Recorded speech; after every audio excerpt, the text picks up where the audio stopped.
الحمد للہ رب العالمین والصلاة والسلام علی سید الانبیاء والمرسلین اما بعد فاعوذ باللہ من الشیطان الرجیم بسم اللہ الرحمن الرحیم۔ خواتین کی نماز کے طریقے سے متعلق مسائل پر مشتمل لیکچرز کا سلسلہ جاری ہے اور ہمارا نماز کی شرائط پر بیان چل رہا ہے اور دو شرطوں پر ہم نے کلام کر لیا ہے، یعنی طہارت اور ستر عورت۔ آج کے لیکچر میں انشاءاللہ عز و جل ہم نماز کی تیسری شرط یعنی استقبال قبلہ پر کلام سماعت کریں گے۔ استقبال کا مطلب ہے رخ کرنا اور قبلے کا مطلب ہے قبلہ، تو مراد یہ ہوگی کہ قبلے کی طرف رخ کرنا۔ تو نماز سے پہلے نمازی کا قبلے کی طرف رخ ہونا یہ شرط ہے۔ اگر بالکل خانہ کعبہ سامنے ہے تو کعبے کی طرف رخ کرنا یہ فرض ہوگا، اور اگر سامنے خانہ کعبہ موجود نہ ہو، جیسے ہم اپنے ملک پاکستان میں اگر نماز پڑھ رہے ہیں تو خانہ کعبہ عین ہمارے سامنے تو نہیں ہے، تو اس صورت میں ہمارا صرف رخ ہونا کافی ہے، بالکل عین قبلے کی طرف ہونا ضروری نہیں ہے۔ اور اس کی جو شریعت نے حد رکھی ہے وہ ہے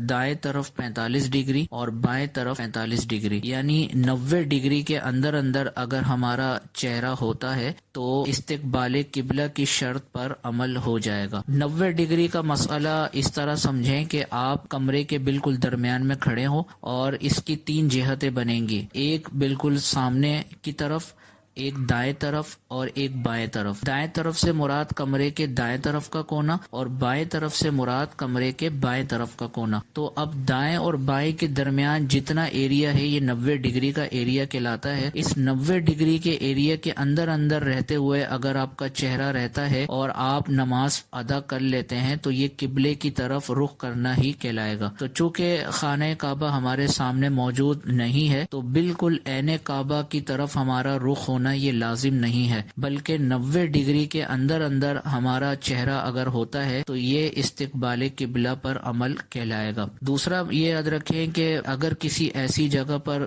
چلے جاتے ہیں کہ جہاں پر قبلے کا کسی بھی ذریعے سے معلوم ہی نہیں ہو رہا، نہ موبائل کے ذریعے معلوم ہو رہا ہے اور نہ وہاں پر کوئی آبادی ہے کہ وہاں کے لوگ ہمیں بتا سکیں کہ کس جگہ پر قبلہ ہے، تو اس صورت میں حکم شرع یہ ہے کہ تحری کی جائے گی۔ تحری کا مطلب یہ ہے کہ خوب اچھے طریقے سے سوچ بچار سے کام لیا جائے گا، سوچا جائے گا، دل کی گواہی لی جائے گی کہ قبلہ کس طرف ہو سکتا ہے۔ تو جہاں دل گواہی دے گا، دل اگر کہتا ہے کہ مثال کے طور پر دائیں طرف مجھے لگ رہا ہے کہ یہاں پر قبلہ ہوگا، تو دل جہاں کی گواہی دے اسی کی طرف رخ کر کے وہ نماز پڑھ لے تو انشاءاللہ عز و جل نماز ہو جائے گی۔ بالفرض دوران نماز ہی دل کی گواہی بدل جاتی ہے اور بائیں طرف دل کہتا ہے کہ یہاں پر قبلہ ہوگا تو نماز کے دوران ہی پھر جانے کا حکم ہے۔ اسی طرح بالفرض نماز کی چاروں رکعت میں ہی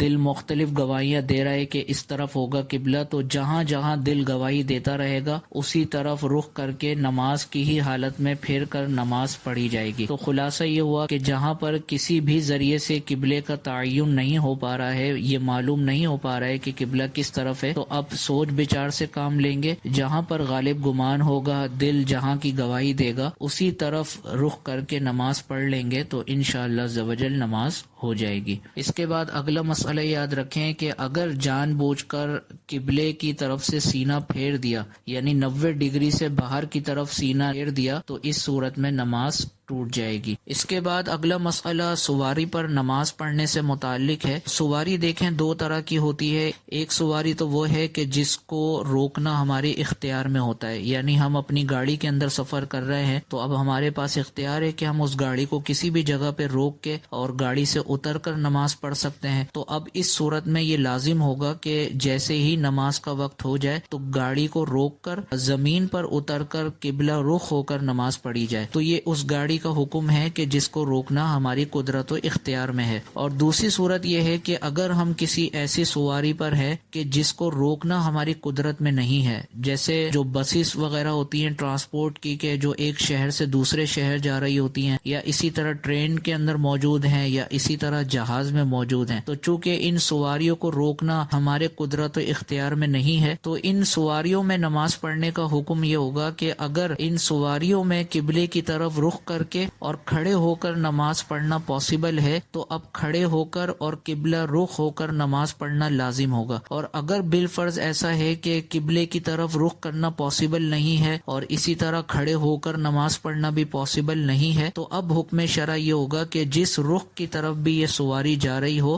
اسی رخ کی طرف چہرہ کر کے نماز پڑھ لی جائے تو نماز ادا ہو جائے گی، اور اس نماز کو بعد میں دہرانا بھی نہیں ہوگا۔ تو خلاصہ یہ ہوا کہ اگر سواری کو روکنا ہماری قدرت و اختیار میں ہے تو لازم ہوگا کہ سواری کو روکیں اور زمین پر اتر کر قبلہ رخ ہو کر نماز کی ادائیگی کریں، اور اگر سواری کو روکنا ہماری قدرت و اختیار میں نہیں ہے تو اب اس میں یہ دیکھیں گے کہ سواری کے اندر رہتے ہوئے ہی قبلے کی طرف رخ کر کے نماز پڑھنا اور کھڑے ہو کر نماز پڑھنا پاسبل ہے یا نہیں۔ اگر پاسبل ہوگا تو نماز کی ادائیگی قبلے کی طرف رخ کر کے ہی کریں گے، اور اگر پاسبل نہیں ہوگا تو اب جس طرف بھی سواری کا رخ ہوگا اسی طرف چہرہ کر کے نماز پڑھ لی جائے گی تو نماز ہو جائے گی۔ اب یہ بعض بہنیں غلطی کرتی ہیں، جب وہ اپنے ہسبینڈ کے ساتھ یا گھر میں دیگر بہن بھائیوں کے ساتھ کہیں باہر گاڑی میں نکلی ہوئی ہوتی ہیں تو جیسے ہی کوئی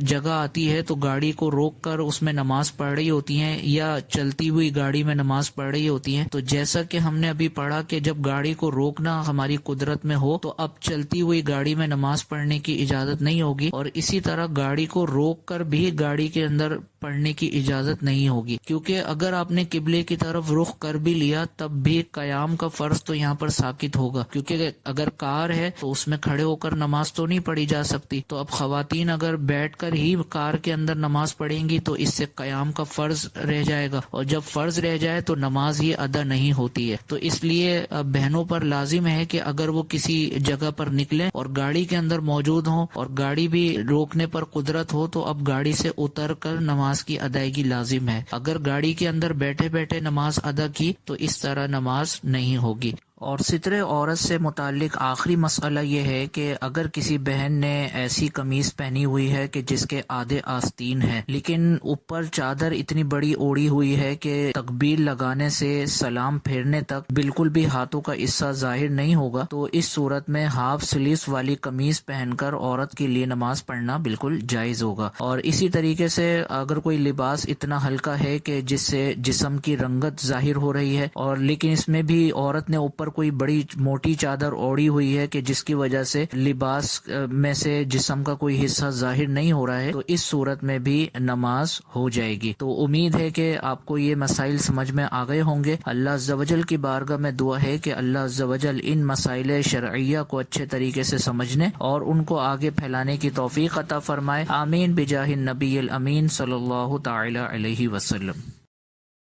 آپ دیکھ رہے ہیں PATF Islamic info YouTube channel. مزید اسلامک ویڈیوز کے لیے ہمارا چینل سبسکرائب کریں۔